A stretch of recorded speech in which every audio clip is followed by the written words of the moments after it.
Recibimos con mucho gusto a la profesora Susana Mangana. Susana, ¿cómo estás? Bienvenida nuevamente Claro. Piso. Bueno, muy contenta de estar aquí en Piso otra vez. Volviendo a la presencialidad. Claro, ganamos las dos en poder tener mayor fluidez. ¿Cómo Exactamente. no? Bueno, ¿qué es lo que está pasando en Grecia que le está plantando cara al fascismo? Bueno, consideramos, yo también ahí me pongo el gorro de europea, que es una condena histórica a un partido de extracción neonazi, fascista, pero además forjado al calor de lo que fue la crisis financiera que azotó a Europa tras lo que fue la crisis mundial en 2008, pero con un impacto mayor, si cabe, en la economía griega.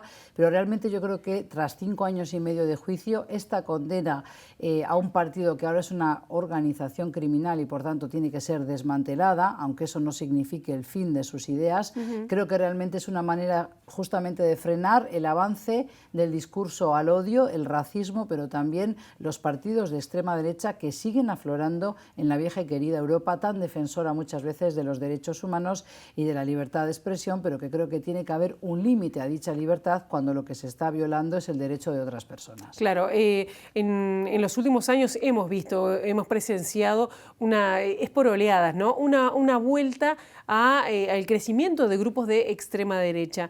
¿Esto se mantiene o ha remitido? ¿O está remitiendo? ¿Esto es una señal? Bueno, en realidad esta semana hemos leído otra noticia. Hoy mismo realmente tomaba conciencia del nivel crítico que están también atravesando en Alemania, porque el extremismo de la ultraderecha se ha colado entre filas de los cuerpos de seguridad, tanto de la policía como del ejército, como también de los servicios secretos de Alemania, un país que creíamos que había aprendido de los errores de un pasado que tristemente está demasiado cercano. Bueno, el ministro de Interior ha tenido que anunciar que hay más de 377 casos confirmados entre la policía y pueden llegar a los 1066 entre los servicios secretos y el ejército alemán, de personas que por tanto son anticonstitucionales, pero que además tienen esa ideología nazi en su interior, ¿verdad? Con lo cual esto preocupa. Y son parte del personal de efectivos policiales. Claro, son expedientes abiertos. Algunos arriesgan desde una amonestación, que es la condena más leve, hasta años de cárcel o ser expulsados, por supuesto, también del cuerpo al que pertenecen.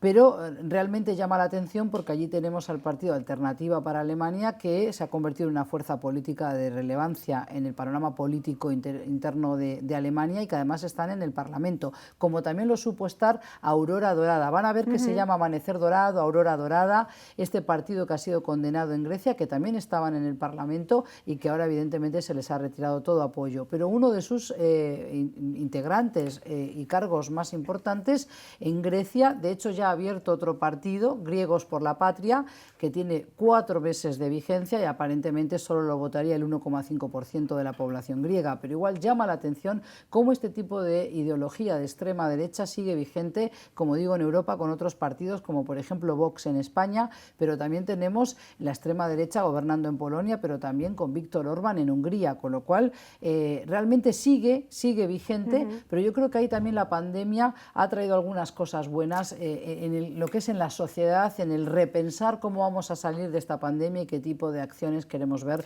en los gobiernos europeos. Antes de pasar a cómo ha influido la pandemia en el sistema político, digamos, o en la conformación de estos bloques, solo para pasar raya, las características de estos partidos fascistas o de extrema derecha, ultranacionalistas, es decir, defensa acérrima del nacionalismo. Patria es una imagen que además, digo, un símbolo muy fuerte. ¿Qué otras características tiene? Digo, porque la pandemia sí que ha cambiado todo esto, ¿no? Sí. Lo que tú dices, cómo era también el modus operandi, por ejemplo, de Aurora Dorada o Amanecer Dorado, como lo hemos conocido hasta hace poco en la prensa, porque llevan 5 años y medio de entrevistas también a integrantes, exintegrantes de esa fuerza política. Entonces, al parecer, la cúpula que dirigía el partido, ellos tomaban la decisión de que querían ver ataques ejecutados contra inmigrantes, contra refugiados sobre todo, pero también contra los gays, por ejemplo, o buscar personas a las que identificaban como una amenaza para la identidad griega.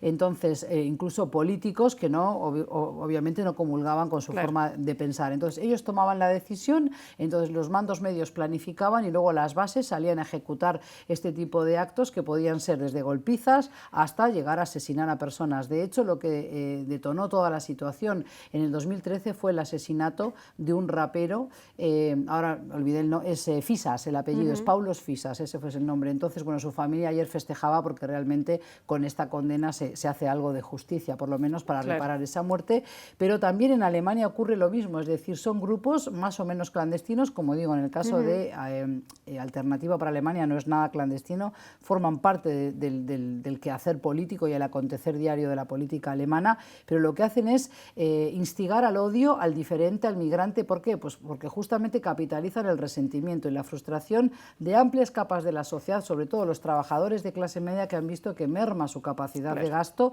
y que por tanto su salario se ve repercutido y creen y ven en el inmigrante la amenaza porque toman los trabajos, porque nos van a sacar nuestro trabajo, porque cobran menos, porque de alguna manera vienen a amenazar mi estado del bienestar. Bien, ¿cómo afecta la pandemia esto? ¿Ha cambiado algo? ¿Ha tenido un impacto? Bueno, ahí vemos entonces que las tesis soberanistas, por ejemplo, al estilo de Trump, con vamos a volver a hacer América grande, que por otra parte está reconociendo que ya no lo es muy cómico, pero también Bolsonaro con un discurso bastante similar, pero el propio Putin lo que demuestran es que esas tesis soberanistas de limitar las fronteras y vamos a cerrarnos, casi, ¿no? Aislacionistas no sirven, porque ahí tenemos a la pandemia que el virus se cuela por todas partes y lo tenemos también en América Latina, bien lejos de Wuhan, la provincia donde empezó, en China. Entonces, lo que ahora se entiende es que hay que ir hacia una cooperación internacional, que hay que entender que realmente este mundo globalizado no lo es solo en el plano tecnológico y comercial, sino que necesitamos cooperar también en materia sanitaria, porque Pilar, déjame decirte, eso es un hecho, no es la última pandemia que nos va a tocar